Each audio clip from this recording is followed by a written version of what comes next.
India Tamil இளைஞர்களுக்கு வணக்கம். கடந்த 15ஆம் தேதி விஜய் அவர்கள் மீண்டும் சிபிஐ விசாரணைக்கு சென்றிருந்தார். அந்த சூழலில் பார்த்தீங்கன்னாக்கா ஒரு செய்தி சமூக ஊடகங்கள்லையும் பரவிக்கிட்டு இருக்கு. என்னன்னாக்கா அந்த விவகாரம் எல்லாருக்கும் தெரிஞ்சது தான். அந்த சம்பவத்தின் பொழுது, கரூர் சம்பவத்தின் பொழுது அது படத்தினுடைய ஷூட்டிங்காக பயன்படுத்தப்பட்டதா ஒரு குற்றச்சாட்டு அப்போவே அரசியல் புரசலாக பேசப்பட்டது. அது குறித்து தான் விசாரணை அங்கே வைக்கப்பட்டது அப்படிங்கிற மாதிரியான ஒரு பேசுபொருள் திரும்பவும் எழுந்திருக்கு. அதற்கான ஆதாரங்கள்லாம் வெளியே வந்திருப்பதாகவும் அதை சிபிஐ ரெக்கவர் பண்ணியிருப்பதாகவும் சொல்லப்படுது. சில ஃபுட்டேஜஸ்லாம் கூட வெளியில் உலாவிக்கிட்டு இருக்கு. இது குறித்து நம்முடைய விரிவாக பேசுவதற்காக நடிகரும் அரசியல் விமர்சகருமான அருணோதயன் அவர்கள் இணைந்திருக்கிறார். வணக்கம் பிரதர். வணக்கம். நான் சொன்ன மாதிரி தொடக்கத்திலே சொன்னேன், இப்போ அது குறித்து தான் பேசுபொருள் அதிகமாக போய்கிட்டு இருக்கு. நீங்கள் பார்த்துருப்பீங்க நினைக்கிற சில ஃபுட்டேஜஸ்லாம் வெளியில் வந்திருக்கு. குறிப்பாக நம்ம சினிமாவுக்கு பயன்படுத்தக்கூடிய அந்த கேமரா இருக்குது இல்லையா, அந்த ஃபோட்டோஸ்லாம் குறிப்பாக சவுக்கு சங்கர் போன்ற ஆட்கள்லாம் அதை ஃபோட்டோஸ் வெளியிடுறதா இருக்கட்டும், இன்னும் சில ஊடகங்கள்லையும் மெயின் ஸ்ட்ரீம் ஊடகங்கள்லையுமே அதை நம்ம பார்க்க முடியுது. அதை எப்படி பார்க்குறீங்க? இது அடிப்படையில் ரொம்ப தவறு. இந்த யோசனை யார் சொன்னாங்க எனக்கு தெரியல, அது யார் எக்ஸிக்யூட் பண்ணான்னு தெரியல. இது விஜய் சாருக்கு தெரியாமல் நடந்திருக்க வாய்ப்பு இல்லை. அவர் எப்படி இதை அலோவ் பண்ணாருன்னு தெரியல. ஏன்னா வர க்ரௌட் இருக்காங்கல்ல, அவங்க விஜய் சாரோட படத்துக்கு ஃபுட்டேஜ் ரெக்கார்ட் பண்ணுறாங்கன்னு சொல்லி பார்க்க வரல. மனசார தங்களுக்கு பிடிச்ச தலைவரை ரசிக்க வந்திருக்காங்க, கொண்டாட வந்திருக்காங்க, செலிப்ரேட் பண்ண வந்திருக்காங்க. அது அரசியல் பார்வையில் வித்தியாசப்படுங்கிறது வேறு. ஆனால் அவங்க சாரை பார்க்க வந்த ப்ராசஸ் பார்த்தோன்னா அவ்வளோ நம்பி வந்திருக்காங்க, குழந்தைங்களை தூக்கிட்டு வந்திருக்காங்க. ஸோ அப்படி இருக்கப்போ அவங்களுக்கே தெரியாமல் நீங்கள் சினிமாட்டிக் கேமரா வச்சு அதை ரெக்கார்ட் பண்ணுறது அப்படிங்கிறது யாருக்கும் தெரியாமல் ரெக்கார்ட் பண்ணி அது வரப்போகிற படத்தில் நாங்கள் டெலிகாஸ்ட் பண்ண போகிறோம், யூஸ் பண்ண போகிற ஃபுட்டேஜா அப்படிங்கிறது எவ்வளோ பெரிய ஒரு மோசமான போக்கு அது. ஸோ அதை அவங்க மிக சாதாரணமாக பண்ணியிருக்காங்க. அது இப்போ தெரிய வர்றப்ப அது உண்மையான விஷயங்கிறப்ப எனக்கு அதிபயங்கரமான கோபம் வருது பர்சனலாக. ஏன்னா இப்போ நான் வரது கொஞ்சம் லேட்டாக சொல்லிட்டு இருக்கேன். ரீசனாக என் ஃப்ரெண்டோட குழந்தை உடம்பு இல்லை. ஸோ நமக்கும் அந்த பதட்டம் தொடருது. ஒரு உயிரை உருவாக்கி வளர்த்து கொண்டு வரதுக்கு எவ்வளோ சிக்கல்கள் நமக்கு தெரியும். ஸோ அப்படி இருக்கப்ப அங்கே குழந்தைகள் இறந்து போகிறாங்க. அந்த ப்ராசஸ் நீங்கள் தெரிஞ்சும் தெரியாமலும் அதுக்குள்ளே கேமரா வச்சுருக்கீங்க அப்படின்னா இதை விட கொடுமை என்ன இருக்குது? இதை விட தன்னோட தொண்டர்களை ரசிகர்களை பயன்படுத்திக்கிறத விட மோசமான விஷயம் என்ன இருக்குது? பகடைக்காயாக பயன்படுத்தி மிக சாதாரணமாக அதை பண்ணியிருக்காங்க. அதை தெரிஞ்சும் அவருக்கு சப்போர்ட் பண்ணிட்டு இருக்காங்களே அப்படிங்கிறது எனக்கு ரொம்ப மன வருத்தமாக இருக்குது. ஓகே, நீங்கள் அந்த கேமராவை பார்த்தீங்களா? ஏன்னா நீங்கள் சினிமாவெல்லாம் இன்கார்பரேட் ஆகிருந்தால கேட்குறேன். இப்போ அந்த கேமராவை பார்க்கும்போது அதற்கு பயன்படுத்துகிற கேமரா தானே அது? உறுதியா. ஏன்னா எனக்கு இந்த சினிமாட்டிக் கேமரா பார்க்குறப்போ ஒரு ப்ரௌடான ஃபீல் வரும். ஓகே, நம்மளை நம்பி இந்த கேமரா எடுத்து வச்சு ரெக்கார்ட் பண்ணுறாங்க. அது ஈஸியான ப்ராசஸ். நம்ம கேமரா மாதிரி கிடையாது. அதை ஆன் பண்ணி ஆஃப் பண்ணால் அதுக்கான ரெக்கார்ட் ப்ராசஸ் டைமிங்லாம் இருக்குது. ஸோ அது மட்டும் நம்ம நிற்கிறோம்னா அந்த கேமராவோட மதிப்பாக ஒரு வேல்யூவான கேமரா. அதை நீங்கள் கொண்டு போயிட்டு வைக்கிறீங்க. ஒரிஜினல் சினிமாட்டிக் கேமரா தான் அது. ஓகே, அதை நீங்கள் இந்த ஃபோட்டோஸில் அப்போலாம் பார்த்ததெல்லாம். ஆமாம், எதுக்கு இவ்வளோ கியர்? சாதாரண கேமரா போதுமே, இவ்வளோ ஹெவி கியர் கேமராலாம் தேவை கிடையாது. சினிமாட்டிக் கேமரா தான் அது. ஸோ அப்படி இருக்கப்ப அவங்க அதை பிரம்மாண்டமாக ரெக்கார்ட் பண்ண பார்த்துருக்காங்க.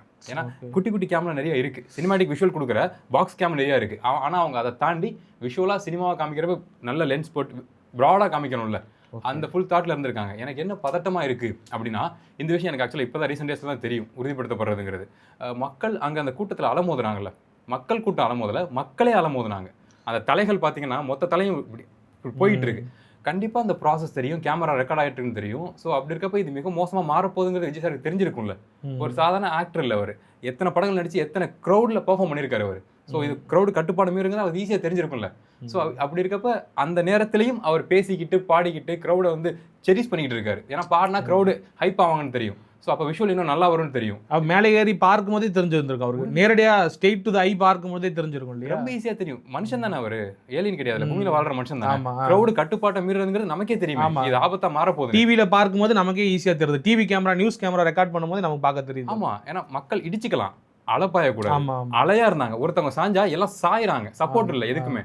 ஸோ அதை நீங்கள் பார்த்துட்டும் நீங்கள் பாட்டு பாடி, பாட்டுக்கு 10 ரூபான்னு பாட்டு பாடி மக்களை செரிஸ் பண்ண வச்சு அதை ஃபுட்டேஜாக ரெக்கார்ட் பண்ணி அதை நீங்கள் படத்துக்கு யூஸ் பண்ணலாம்னா இது மோசமாக இருக்குது. ரொம்ப ஆபத்தான ஒரு மனிதரோன்னு தோணுது எனக்கு. குரூரமான சிந்தனை. கண்டிப்பாக உறுதியா. ஏன்னா நான் சப்போர்ட் பண்ணிட்டு இருந்தேன். அந்த லைட்டை ஆஃப் பண்ணி ஆன் பண்ணப்பெல்லாம் சொன்னாங்க சார் கொஞ்சம் வித்தியாசமாக இருக்காரு அப்படின்னு. நான் அப்படிலாம் இல்லை, அவர் குழந்தைத்தனமாக பண்ணுறாரு, ரசிகர்கள் அவருக்கு பிடிச்சிருக்கு, அவர் கூட அவர் விளாட்றாரு, இதில் என்ன இருக்குன்னு சொல்லி நான் பேசியிருந்தேன். அது உண்மைதான் கூட. ஆனால் இந்த விஷயம்லாம் பார்க்குறது ரொம்ப பதட்டமாகவும் பயமாகவும் இருக்குது. ஓகே, இப்போ அன்யூஷுவலாக சில ட்ரோன் கேமராஸையும் யூஸ் பண்ண மாதிரி சொல்கிறாங்க. ஏன்னா இப்போ நம்ம இந்த மாதிரியான ஒரு ஈவெண்ட் நடக்குது, பொலிட்டிக்கல் ஈவெண்ட் நடக்குதுனாக்கா மிஞ்சி போனால் ஒரு ட்ரோன் கேமரா அதை தான் அதிகபட்சம் நம்ம யூஸ் பண்ணுவோம். நிறைய ட்ரோன் கேமராஸ் யூஸ் பண்ண மாதிரி சொல்ல போகிறாங்க. அப்போ அதுக்குமே நோக்கம் அந்த சினிமா ஷூட்டாக தான் இருக்குமா? உறுதியா. ஏன்னா அவங்க அதை இப்போ பெருசாக பயன்படுத்துகிற மாதிரியும் தெரியலையே. நீங்கள் சொல்கிறது செலக்டிவ் கேமராவை யூஸ் பண்ணியிருக்காங்க அப்படின்னா அதை கண்டிப்பாக பயன்படுத்திருப்பாங்க. க்ரௌடுக்கான விஷயங்கள் சொல்லி பயன்படுத்திருப்பாங்க. மீட்டிங் சக்ஸஸ்ன்னு சொல்லி சோஷியல் மீடியாவில் போடுறாங்களா, இன்ஸ்டாகிராம், ஃபேஸ்புக்கில் போடுறாங்களா, அதுக்கு பயன்படுத்திருப்பாங்க. இவ்வளோ ட்ரோன் கேம் வச்சு எடுக்கிறாங்க அப்படின்னா அந்த ஃபுட்டேஜ்லாம் எங்கே? ஸோ ஒன்ஸ் இஷ்யூ ஆச்சு அப்படிங்கிறப்ப அதெல்லாம் ஆஃப் பண்ணுங்க தெரிய வேணாம், சம்பவம் பெருசாகிடுச்சு, ரொம்ப அசிங்கமாக வெளில தெரிஞ்சா அப்படிங்கிற மோட்ல தான் அதை ஹேண்டில் பண்ணியிருப்பான்னு நினைக்கிறேன். நீங்கள் நல்லா கவனிச்சு பாருங்க, இந்த விஷயம் சிபிஐ விசாரணைக்கு அப்புறம் தான் நமக்கு தெரிய வரணுமா தமிழக மக்களுக்கு. நான் அவங்க தொண்டர்களை கேட்கல, தமிழக மக்களுக்கு கேட்குறேன். அது விசாரணை மூலமா தெரிய வரணுமா? அதை நீங்கள் சொல்ல மாட்டீங்களா ஓப்பனா? அப்போ விசாரணை பண்ணி தெரிஞ்சிருக்காதா? அப்போ நீங்கள் பயன்படுத்திட்டு ஒரு தவற அப்படியே மறைச்சிட்டு கடந்து ஒரு அரசியல் கட்சி ஆரம்பிச்சு ரன் பண்ணிட்டு இருப்பீங்களா நீங்கள்? ஸோ அந்த ஆதங்கம் எனக்கு இருக்கு. ஓகே, இப்போ அவர் நம்ம ஆரம்பத்திலேயே பார்த்தோம், இந்த நிகழ்வு நடந்த பிறகு வந்து பார்த்தீங்கன்னாக்கா எந்த வித ரெஸ்பான்சிபிளும் எடுத்துக்கல. என்ன சொன்னார்னாக்கா அரசாங்கத்தை நோக்கி குற்றச்சாட்டு வச்சார். அரசாங்கத்துக்குமே அதில் பொறுப்பு இருக்குது, அதில் மாற்றுக்கிறது இல்லை நமக்கு. ஆனால் தன் பக்கம் ஒரு பொறுப்பு எடுத்துக்கணும் அப்படிங்கிறது எல்லாருமே எதிர்பார்த்த ஒன்றாக இருந்துச்சு. அதை ஒரு பக்கம் விட்டுருவோம். ஆனால் இப்படி ஒரு சம்பவம் நடந்திருக்கு அப்படிங்கிறது பேசுபொருளாக இருக்குது. ரெண்டாவது இன்னொரு விஷயம் என்ன சொல்கிறாங்கனாக்கா, அந்த ஃபுட்டேஜஸ்லாம் டெலீட் பண்ணிருக்காரு. ஒரு அடிப்படையிலே ஒரு அறமில்லாத ஒரு ஆளாக தெரிகிறாரு. இவர் எப்படி அரசியலில் களமாடி என்ன செஞ்சிட முடியும்? இப்போ அரசியலில் வந்து நிறைய தவறுகள் நடக்கிறத பார்க்குறோம். குறைந்தபட்சம் அறமே இல்லாமல் ஒருத்தர் இயங்குறதுங்கிறது ரொம்ப ஆபத்து இல்லையா அரசியல் களத்தில்? ஆமாம், ரொம்ப ரொம்ப பயமாக இருக்குது. ஏன் அப்படின்னா, தன்னோட ரசிகர்கள் வந்து எந்த அளவுக்கு அவரை செலிப்ரேட் பண்ணுறாங்க அப்படின்னா, நீங்கள் தலைவராக கூட வாங்க, பரவாயில்ல, ஒன்றும் பிரச்சனை இல்லை. கம்பேரிட்டிவ்லி நீங்கள் கொஞ்சம் வீக்காக தான் இருக்கீங்க அரசியலில், உங்களுக்கு அரசியல் நீங்கள் கற்றுக்குட்டி தான், பரவாயில்ல, நாங்கள் ஓட் போடுறோம், நாட்டை வச்சுக்கோங்க, எங்களை ஆளுங்க, ஒன்றும் பிரச்சனை இல்லைன்னு சொல்லி தொண்டர்கள் அவளை நம்பி அவர் தலைவராக ஏற்றுக்கிறாங்க. அப்படிப்பட்ட தொண்டர்கள் நீங்கள் இப்படி பயன்படுத்திக்கிறீங்க அப்படின்னா, குறிப்பாக இந்த ஃபுட்டேஜ் டிலீட் பண்ணுற விஷயங்கள்லாம் இன்னும் எனக்கு பதட்டத்தை உண்டாக்குது. அப்போ தப்பு நடந்து போச்சு அப்படின்னா நீங்கள் மொத்தமாக தடயத்தை அழிச்சிருவீங்க, தெரியலனா அழிச்சு நீங்கள் அடுத்து கடந்து போவீங்க. அது தனிப்பட்ட ப்ராசஸ்க்கு, ஒரு பிஸ்னஸ்க்கு ஓகே, மற்ற விஷயங்களுக்கு ஓகே, தவறு. ஆனால் ஒரு நாட்டோட தலைவராகணும், ஒரு தமிழ்நாட்டுக்கு நீ சிஎம் ஆகணுங்கிற கோலில் இருக்க ஒரு நபர் இப்படி நீங்கள் தவறுகள் பண்ணிக்கிட்டு இருக்கீங்க, அதனை உறுதிப்படுத்தப்பட்ட இன்னும் ஸ்ட்ராங்காக பேசலாம். ஸோ இந்த மாதிரி விஷயங்கள் உங்களுக்கு செய்ய துணிவு வருது அப்படின்னா தனிப்பட்ட முடிவு கிடையாது. நீங்கள் ஒன்று சொல்லுவீங்க, அதில் ஒரு ஹேரார்கி இருக்கும். ஓகே, சார் சொல்றார், பண்ணலாம். ஸோ ஒரு டீமே சேர்ந்து இயங்குது மக்களை ஏமாத்துறதுக்கு, நாட்டை பிடிக்கிறதுக்கு முன்னாடியே இவ்வளவு ஷார்ப்பாக இவ்வளோ கிரிமினலாக இயங்குறாங்க அப்படின்னா இவங்களோட நாட்டை கொடுத்தா என்ன ஆகும்? இழப்புகள் பேரிழப்பாக மாறிடும். நிறைய 40 ரொம்ப அதிகமாகும். இல்லை, நம்மளுமே அந்த செய்திகள் வெளியாகிறத வச்சு தான் பேசிக்கிட்டு இருக்கோம். எஸ். இன்னொரு பக்கம் இப்போ இவங்களோட ரசிகர்கள் நீங்கள் சொன்னீங்க, அவங்க வந்து கண்மூடித்தனமாக ஒரு பிளைண்ட்னஸ் இருக்குது அவங்க கிட்ட. இப்போ மற்ற கட்சி தொண்டர்களுக்குலாம் வந்துட்டு ஒரு கொள்கை இருக்கும், அந்த கட்சியினுடைய இயங்கியல் பார்த்து சேர்ந்துருப்பாங்க. இந்த பிளைண்ட்னஸே ஆபத்து இல்லையா? இப்போ நீங்கள் அவருக்கு சப்போர்ட் பண்ணுறாங்க ஒன்று, அது ஒரு பக்கம். அவர் அப்படி இருக்கிறதுக்கான காரணம் இந்த பிளைண்ட்னஸாக இருக்கலாமா? நம்ம என்ன சொன்னாலும் ஏற்றுப்பாங்க, என்ன பண்ணாலும் ஏற்றுப்பாங்க. ஆமாம், ஏன்னா சாருக்கு தெரியும், படங்கள் நடிச்சிருக்காரு ஆரம்ப காலகட்டத்துலேருந்து. கடைசி ஒரு 5-6 படங்கள் வந்து பெண்ணியம் சம்மந்தப்பட்ட படங்கள் நடிச்சிருக்காரு. நல்லா ஹிட்டாக இருக்குது, நல்ல விஷயம், இந்த காலகட்டத்துக்கு தேவையான விஷயம், அது எக்ஸிக்யூட்டிவ் ஆயிடுச்சு. ஆனால் அதுக்கு முன்னாடி நீங்கள் பார்த்தீங்கன்னா முழுக்க அந்த ஆணாதிக்க சிந்தனை கொண்ட படங்கள் நிறைய நடிச்சிருப்பாரு. நிறைய ஹீரோஸ், இப்போ ரஜினி சாருமே நடிச்சிருக்காரு, நம்ம பார்த்துருக்கோம். அதுக்கப்புறம் அவருமே கொஞ்சம் டவுன் ஆகி வந்துட்டு அப்படி வேறு மோடுக்கு மாறிட்டார். ஸோ தன்னோட ரசிகர்களை அவர் அப்படி தான் ரெடி பண்ணி வச்சிருக்காரு. நம்ம என்ன பண்ணாலும் ரசிக்கிறானுங்க. மேல் டாமினேஷன், மேல் சாமிஸ் மோடில் பேசினா அதையும் ப்ரைஸ் பண்ணுறானுங்க, பெண்ணியம் சொல்லி பேசினா அதுக்கும் விசில் பறக்க விட்றானுங்க. ஆனால் செய்கிற வேலையை செஞ்சுட்டு தான் இருக்கானுங்க, தப்பான வேலைகளை. ஸோ அப்போ என்ன பண்ணாலும் இவங்களுக்கு அது என்ன சொல்கிறது, அதான் ரியாலிட்டி. ஐக்யூ கம்மியாக இருக்குது, இவங்கள நம்ம பயன்படுத்திக்கலாம். பேசிக்காகவே அதானுங்க. மீன்ஸ் முன்னாடி காலத்துலங்கிறது ஓகே, சோஷியல் மீடியாங்கிறது இல்லை, சிந்தனை திறன் குறைவாக இருந்துச்சு. ஒரு ஹீரோ நேராக அரசியலுக்கு வராங்கன்னா ஏற்றுக்கிட்டாங்க, பிடிச்சி போச்சு, தோல் பார்த்து ஏற்றுக்கிட்டாங்க. ஆனால் இந்த காலகட்டத்தில் சோஷியல் மீடியா இருக்கப்பவும் ஒரு ஹீரோ வராருன்னா அவரை அரசியல் தலைவராக ஆக்கிறதுக்கு மக்கள் ரெடியாக இருக்காங்க, தொண்டர்கள் ரெடியாக இருக்காங்க, ரசிகர்கள் ரெடியாக இருக்காங்கன்னா அப்போ அந்த தலைவனோட சிந்தனை என்னவாக இருக்கும்? ஓ, இப்போவும் நீங்கள் ரெடியாக இருக்கீங்களா அந்த தலைவன் ஆகிறதுக்கு? சூப்பர், நான் உங்களை யூஸ் பண்ணிக்கிறேன் அப்படிங்கிற போது தான் நான் பார்க்குறேன். ஓகே, இப்போ விஜயை சுற்றி நிறைய கான்ட்ரவர்சிஸ் போயிட்டே இருக்குது. நிறைய பார்க்குறோம், அவருடைய தனிப்பட்ட வாழ்க்கையில் சில கான்ட்ரவர்சிஸ் வெளியில் வந்துச்சு, இந்த சம்பவங்கள் நடக்குது, அதுக்கு முன்னாடி சில குற்றச்சாட்டுகளாக இருந்தது, அவர் மக்களை வந்துட்டு அணுகிறது கிடையாது, அது இதுன்னு இவ்வளோ பிரச்சனைகளுக்கு பிறகும் கூட அந்த மனநிலையிலே தான் அந்த ஆட்கள் இருக்கிறாங்களா? அந்த சுற்றி இருக்கக்கூடிய ரசிகர்கள் நீங்கள் பார்க்குறது குறைஞ்சிருக்கு. மெஜாரிட்டி அப்படியே தான் இருக்குது. அதை நம்ம ஏற்றுக்கணும். அதுதான் எனக்கு பயத்தை உண்டாக்குதுன்னு நான் சொல்கிறேன். ஏன்னா எனக்கு இன்ஸ்டாகிராம் கமெண்ட்லாம் நீங்கள் பார்த்தீங்கன்னா தெரியும், நான் போகிற வீடியோஸ் நம்ம பேசுகிறத கட் பண்ணலாம் போடுவேன். மிக மோசமாக கீழ்த்தரமாக இருக்குது, எல்லாம் ஃபேக் ஐடி. ஆனால் அவங்க தான் போகிறாங்கன்னு எனக்கு தெரியும். ஸோ எனக்கு அதுதான் பயமாக இருக்குது. நம்ம பேசுறது யாருக்காக பேசுகிறோம்? நமக்கு இப்போ விஜய் ஜெயிச்சு வளர்ந்து போயிட போகிறாரு வைத்திருச்சல நமக்கு அப்படி கிடையாது. ஈவன் அவர் சிஎம் ஆனாலுமே நான் குறைகள் சொல்லிட்டு தான் இருப்பேன், ரொம்ப ஸ்ட்ராங்காக சொல்லுவேன். அதுக்கு பாசிபிலிட்டி 0ன்னு வச்சுக்கோங்க. ஸ்டில் நான் சொல்கிறேன். அப்படி இருக்கப்போ நம்ம அவங்களுக்காக பேசுகிறோம், ஆனால் அவங்களுக்கு அது புரிய மாட்டேங்குது. மேலும் அவங்க வந்து அதை ஏற்றுக்கிறாங்கன்னு சொல்கிறேன். இவ்வளோ பெரிய ஒஸ்ட் கேஸ் சினாரியோ நடந்துகிட்டு இருக்குல்ல, நடந்துகிட்டு இருக்குல்ல, இப்போ அதுக்குமே அவங்க சப்போர்ட் பண்ணுறாங்க. அப்படிதான் எங்கள் தலைவர் அப்படி தான் இருப்பார். அதுக்கு என்ன, எங்கள் தலைவர் நீங்கள் டவுன் பண்ண பார்க்குறீங்க, படத்தில் மாதிரி எல்லாரும் சேர்ந்து பிளான் பண்ணி எங்கள் தலைவர் ஒடுக்குறீங்க, அவர் பாருங்க எப்படி முன்னேறி எல்லாத்தையும் உடச்சி வரா இருப்பாங்க. பர்சனல் லைஃப்பில் அவர் கஷ்டப்படுத்துறீங்க, குறைகள் சொல்கிறீங்க. பாருங்கள், எங்களை பார்க்க வந்த தலைவரை ஆளுங்கட்சி மூலமாக இல்லை சில நபர்கள் மூலமாக, சமூக விரோதிகள் மூலமாக நீங்களே பிரச்சனை பண்ணிட்டு எங்கள் தலைவர் வந்து டார்கெட் பண்ணி சொல்கிறீங்க அப்படின்னு சொல்லி இன்னுமே அவருக்கு சப்போர்ட் பண்ணுறாங்க. அவங்க இன்னும் ரியாலிட்டிக்கு வரவே இல்லை. ரியாலிட்டிலையும் விஜய் சாரை அவங்க ஒரு சினிமா ஹீரோ மாதிரி தான் பார்க்குறாங்க. இப்போ நம்மளாம் எதிரிகள் அவங்களுக்கு. கதையை பொறுத்த வரைக்கும் நம்ம நீங்கனால எதிரிகள். எஸ், யாரெல்லாம் கேள்வி கேட்குறாங்களோ அவங்களாம் எதிரிகள், வில்லன்கள், நம்மள குட்டி வில்லன்கள். Okay, S. அப்போ நம்ம இப்போ திமுக அதிமுக இத்தனை ஆண்டு காலம் கேள்வி கேட்டுக்கிட்டு இருக்கோமே, அப்படி அவங்க நம்மளை பாவிக்கலையே. அதான் அரசியல் என்ன சொல்றது, அந்த பண்பட்ட தனம்னு ஒன்று இருக்கு. அவங்க அந்த கேள்விக்கு பதில் சொல்லுவாங்க, இல்லை அப்படின்னா ஹிடனா கரெக்ட் பண்ணிக்குவாங்க, கரெக்டாக பேசுறாங்க அப்படின்னு. தவறாக இருந்தால் நம்ம திருத்திக்க போறது, நம்ம தப்பா பேசிட்டோம் அப்படிங்கிறப்ப. ஸோ அதுதான் கரெக்ட் தமிழக அரசியலில் போய்கிட்டு இருக்கு. முன்ன பின்ன முரண்கள் இருந்தாலும் அந்த அரசியல் படுத்துதல் ஒன்று இருக்குல்ல, அது தமிழ்நாட்டில் இப்போ வரையும் கரெக்டாக தான் இருக்கு. ஆனால் இவங்க உள்ள வராங்கல்ல, இந்த சினிமா பீப்புள் உள்ள வராங்கல்ல, சினிமா மூலமா வளர்ந்து வர தொண்டர்களையும் சேர்த்துக்கிட்டு உள்ள வராங்கல்ல, ஸோ அதில் நடக்கிற குழப்பம் தான் இது. அது சிக்கல் இருக்கு, பயங்கர சிக்கல் இருக்குங்க. அதாவது திடீர்னு கண்ணை கட்டின்னு தெரியாத ஒரு விளையாட்டுல குதிச்சா என்ன நடக்குமோ தடுமாறி பூரா அங்கிட்டு விழுந்து மண்டையை பேத்துப்பாங்களா, அந்த மாதிரி நடந்துகிட்டு இருக்கு. ஆமா, அது அவங்க தனியா ஒரு கிரவுண்ட்ல அடிச்சிட்டு கிடக்கட்டுமே, நம்மளும் இந்த நாட்டுக்குள்ள தானே இருக்கோம். ஸோ நம்மளும் இழுத்து போட்டு இடிச்சு தள்ளுறாங்களே. இப்போ அவங்களுடைய புரிதல் என்னன்னாக்கா, இத்தனை நாளா அஜித் ஃபேன்ஸை திட்டிக்கிட்டு இருந்தோம், இப்போ டிஎம்கே ஏடிஎம்கே திட்டுறோம், அவ்வளோதான். அதுக்கு ரெடி, அந்த மோடு தான் அவங்க. நீங்க எழுதி வச்சுக்கோங்க, அவங்க லைஃப் லாங் இதை தான் பண்ண போறாங்க. அவங்களுக்கு வயசாகி பேரம்பேத்தி எடுத்தா கூட ஸ்டில் அவங்க நம்ம அரசியல் படவே மாட்டாங்க. அவ்வளோ குறைத்து மதிப்பிடுறீங்களா? இல்ல, சீரியஸா சொல்றாங்க, சீரியஸ். ஏன்னா இந்த விஷயத்துக்கு சப்போர்ட் பண்ற நபர்கள் பர்சன்டேஜ் நான் சொல்றேன். சில பேர் திரும்பி வந்திருக்காங்க, பெண்கள் திரும்பி வந்திருக்காங்க, சில பேர் எதிர்ப்பு தெரிவிச்சதெல்லாம் பார்த்தோம் நம்ம. சீரியஸ்லி வாழ்த்துக்கள், நல்ல விஷயம். ஏன்னா இது ஒரு மிகப்பெரிய மாற்றம், நல்ல விஷயம் அது. ஆனா இப்பவும் சப்போர்ட் பண்ணிட்டு இருக்காங்கல்ல, இப்பவே அவங்க சப்போர்ட் பண்றாங்க அப்படின்னா அவங்க என்ன பண்ணாலும் விஜய் சார் இனி என்ன இருக்கு பண்றதுக்கு, ஒன்றும் கிடையாது. அதான் பிரதர், எனக்கு என்ன கொடுமையிலும் கொடுமைனா, அதான் அந்த குழந்தை விஷயம் சொல்றாங்கல்ல. சார் வந்து வராரு, வெளில வந்து பிளாக் ஷர்ட் போட்டு கை காமிச்சிட்டு வராரு. எதுக்கு போனாரு, என்ன நடந்துச்சு, அதை செலிப்ரேட் பண்றாங்க. எதுக்கு நீங்க வந்து சிரிச்சுக்கிட்டு கை காமிக்கிறீங்க? அந்த சம்பவம் நடந்தப்ப உங்களுக்கு வருத்தம் இருக்குன்னு புரியுது. ஆனா ஸ்டில் அங்க வந்த குழந்தை விஜய் சார் போட்டோல வீடியோல பார்த்துருக்கோம். ஆனா அந்த குழந்தையோட எதிர்காலம் என்ன, விஜய் சார்னா யாரு, அவரோட வேல்யூ என்ன, அவரோட நோக்கம் என்னங்கெல்லாம் தெரியாது. அப்பா அம்மா தூக்கிட்டு வந்தாங்க அந்த குழந்தைய. அந்த குழந்தையோட போட்டோ தான் வீட்டில் இருக்கு. அந்த குழந்தை காணும். அந்த குழந்தையோட இழப்பு நீங்க எப்படி அதை நியாயப்படுத்துவீங்க? அந்த குழந்தையோட போட்டோ மட்டும் தான் அங்க இருக்கு, இழந்துட்டாங்க. அதுக்கு என்ன ரீசன், அடிப்படை ரீசன் நான் சொல்றேன். இது வந்து பழி சுமத்தல் கிடையாது, அடிப்படை ரீசன் சொல்றேன். இதுக்கு வந்து நான் அரசியலுக்கு வரப்போறேன், இது கரெக்டா இருக்கும், இதுதான் டைமிங் அப்படின்னு விஜய் சார் எடுத்த முடிவால தானே இந்த ஆர்ஜின் ஆரம்பிக்குது நான் சொல்றேன். ஸோ அப்படி இருக்கப்ப அந்த முடிவாலையும் தான் அந்த குழந்தைங்க இல்லை. அப்போ எப்படி உங்களால் சிரிச்சுட்டு கை காமிக்க முடியுதுன்னு எனக்கு தெரியல. இல்லை, அது ஒரு பொலிட்டிக்கல் மாஸுக்கு அவர் பயன்படுத்திக்கிறாரு. நான் பார்த்தீங்களா எந்த வித அழுத்தத்துக்கும் உட்படாமல் நான் வெளியில் வரேன் அப்படிங்கிற மாதிரி ஏதோ பண்ணுறாப்புல.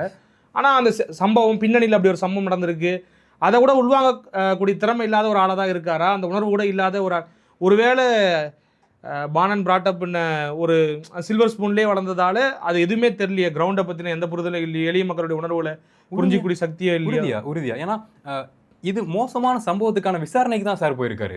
அவர் ஏதோ நியாயமான மனிதர், தப்பா அவர் கூப்பிடுறாங்க அப்படின்னா நம்மளே சப்போர்ட் பண்ணி பேசலாம், பரவாயில்ல, அவர் அடிச்சு நொறுக்கிட்டு ஒரு பாசிட்டிவ் வைப் பரப்புறாரு அப்படின்னு நம்ம சொல்லலாம். இது ஒரு கோர சம்பவம், கொடூரமான சம்பவம். அதுக்கான விசாரணை நீங்க போயிட்டு அதுக்கு நீங்க கை காமிக்கிறீங்க அப்படின்னா என்ன சொல்ல வரீங்க இது மூலமாக? இப்போ நம்ம பேசுறது கூட அது கிளாரிஃபிகேஷன் அதுக்கப்புறம் கிடைக்க போகுது. இருந்தாலும் கூட ஏன் கை காட்டினீங்க அப்படிங்கிறது ஒரு பெரிய பேசு பொருள் தான். அடிப்படை ஒரு மனிதாபிமான அடிப்படையில் நான் கேட்கிறேன், அது எப்படி கை காமிக்க முடியும்னு நான் கேட்கிறேன். எந்த அரசியல் கட்சி தலைவர் இதை பண்ணுவா? இவர் பண்றாரு, நமக்கு அது பயத்தை உண்டாக்குது நான் சொல்றேன்.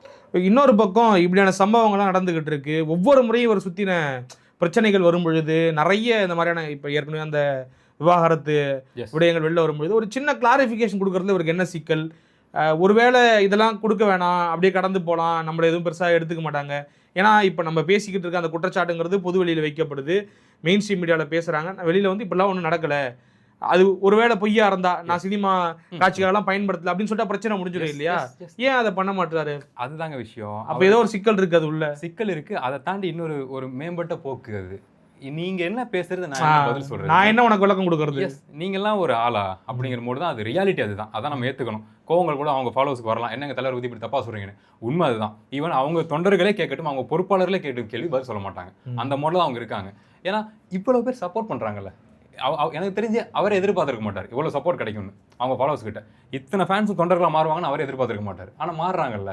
ஸோ அந்த சப்போர்ட் வந்து அவர் எல்லாத்தையும் கொடுக்குது. இந்த காலகட்டத்திலும் இப்படி ஒரு கூட்டம் நமக்கு இருக்கு அப்படின்னா இதை வச்சு நம்ம என்ன வேணா பண்ணலாங்கிற அந்த அசட்டுத்தனமான தைரியம் தான் அது. ஓகே, நீங்கள் ஏற்கனவே சொல்லியிருந்தீங்க நான் விஜய்க்கு வந்து சில சப்போர்ட்லாம் பண்ணியிருக்கேன் சில நேரங்களில் அப்படின்னு சொல்லிட்டு. நிறைய பேர் ஒரு விஷயத்த சொல்லிட்டே இருக்காங்க, விஜய் வந்துட்டு ஒரு முடிவை அவர் எடுக்கிறது கிடையாது, அவர் பப்பட், அவர் பல பேருடைய வழிகாட்டுதலில் இயங்கிக்கிட்டு இருக்காரு. குறிப்பாக ஒரு சில பேர்களை சொல்லி அப்போ அப்படி தான் இயங்குறாரோ, அவருக்கே என்ன பண்ணணும்னு தெரியலையோ ஒரு வேளை அரசியல் களத்துக்கு வந்ததுக்கப்புறம். ஏன்னா ஏற்கனவே சொல்லுவாங்க சினிமாவில் வந்து அவங்க அப்பாவுடைய கைடன்ஸில் அப்படியே ட்ராவல் பண்ணி வந்தவர். இப்படி வந்துட்டு ஒரு தன்னிச்சையாக ஒரு முடிவெடுக்கக்கூட இல்லை தான் சார்ந்த விடயங்களுக்கு கூட ஒரு தெளிவாக வெளியில் வந்து விளக்கம் கொடுக்க முடியாத ஒரு ஆள், எந்தவித சந்திப்பையும் மக்களிடையே நிகழ்த்தாத ஒரு ஆள், வெளிப்படையாக நிகழ்த்தாத ஒரு ஆள் வந்துட்டு எப்படி நாளைக்கு தலைமை பொறுப்புக்கு சரியான ஆளாக இருப்பார்? நீங்கள் எப்படி பார்க்குறீங்க? ஒரு பப்பட்டை தான் பார்க்குறீங்களா? இப்போ அப்படி ஒரு புரிதல் ஏதாவது ஏற்பட்டிருக்கா உங்களுக்கு?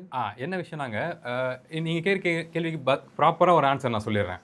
ஏன்னா ஒரு பேசிக் சென்ஸ் உள்ள ஹியூமன் பீயிங் அவங்களாலேயே ரியாலிட்டியை புரிஞ்சுக்க முடியும், அதுக்கான பதிலை சொல்ல முடியும். இந்த இடத்துல ப்ரெஷர் மெயின்டைன் ஆகுதுன்னா அதுக்கான ப்ரெஷர் மெயின்டைன் ஆகுது, அதுக்கு என்ன தேவை, ஆன்சர் தேவை, அதை நம்ம சொல்லணுங்கிறது பேசிக்காக நமக்கு அது புரியணும், இந்த காலகட்டத்தில் புரியும். அதை விடலாம் சார் எப்படி பெஸ்ட்டுன்னு நான் சொல்லுவேன்னா, இவ்வளோ படங்கள் நடிச்சிருக்காரு, இவ்வளோ டேரக்டர்ஸை ஃபேஸ் பண்ணியிருக்காரு, இவ்வளோ ஒஸ்ட் கேஸ் சினாரியோலாம் தாண்டி வந்திருக்காரு, நிறையா என்ன சொல்றது, நிறைய நாடுகளுக்கு போய் பர்ஃபார்ம் பண்ணியிருக்காரு.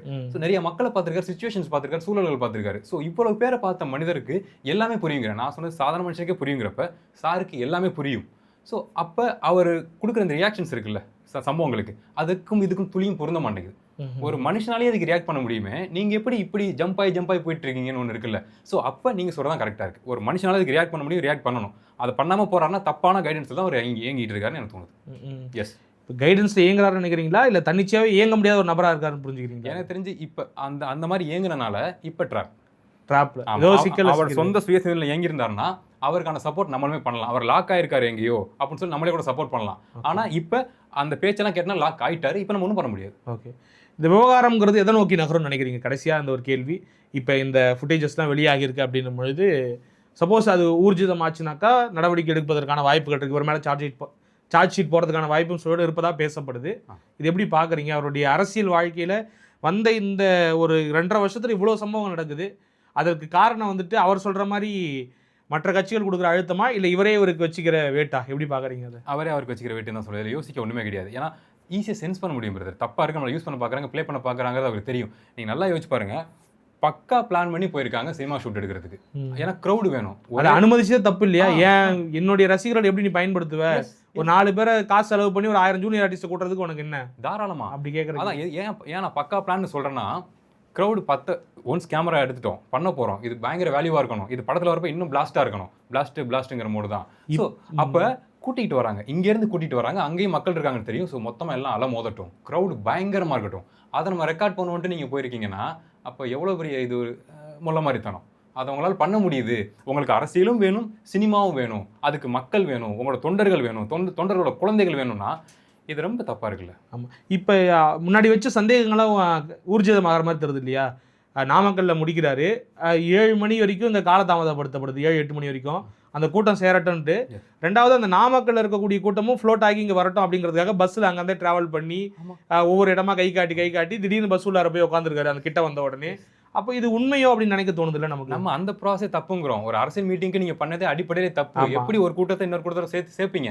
சொல்லி புரிய வச்சா அவங்க தொண்டர்கள் கேட்டிருப்பாங்க. இல்ல நீ கார்ல டிராவல் பண்ணி போயிருந்தா, இடம் மாதிரி கார்ல டிராவல் பண்ணி போயிருந்தா அவங்க தெரிஞ்சிருக்காது இல்லையா?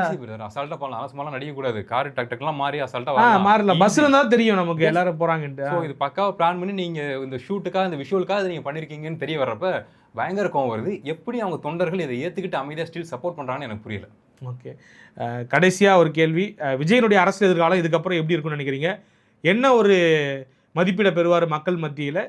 எவ்வளோ ஒரு பொசிஷன் இருக்குன்னு நினைக்கிறீங்க இந்த தேர்தல் முடியும்? சீரியஸாகவே முதல் மாநாடப்ப எனக்கு பிடிச்சிருந்துச்சு. சமூகம் அப்படி இப்படின்னா கூட ஒரு பாசிட்டிவ் வைப் பரப்புறாரு, அவர் எனக்கு பிடிக்குங்க. அவர் பாட்டு பண்ணால் சூப்பராக இருக்கும், அவ்வளோ பாசிட்டிவான மனுஷன் அவர். பொதுவாகவே புதிய சக்திகள் வந்தால் ஒரு ஆறா இருக்கும், ஒரு வரவேற்பு இருக்கும். சூப்பராக இருந்துச்சு. ஆக்சுவலாக மக்கள்கிட்டயுமே நல்ல பார்வை இருந்துச்சு. என்ன பண்ண போறாரு? ஏன்னா அவங்க எம்ஜிஆர் சார்லாம் பார்த்தவங்க, மக்கள் சொல்கிறேன், வயசானவங்க. ஸோ இப்போ ஒரு பையன் வரானே, என்ன பேசுகிறான் அப்படின்னு சொல்லி அவங்க ரசிச்சிட்டு இருந்தாங்க. ஆனால் தொடர்ச்சி இந்த மாதிரி சமூகங்கள் நடக்க ஒஸ்ட் கேஸ் சினாரியோ நடக்க அதை இன்னும் ஒரு ஒஸ்ட்டாக ஹேண்டில் பண்ணுறப்ப நம்பிக்கை குறையுது.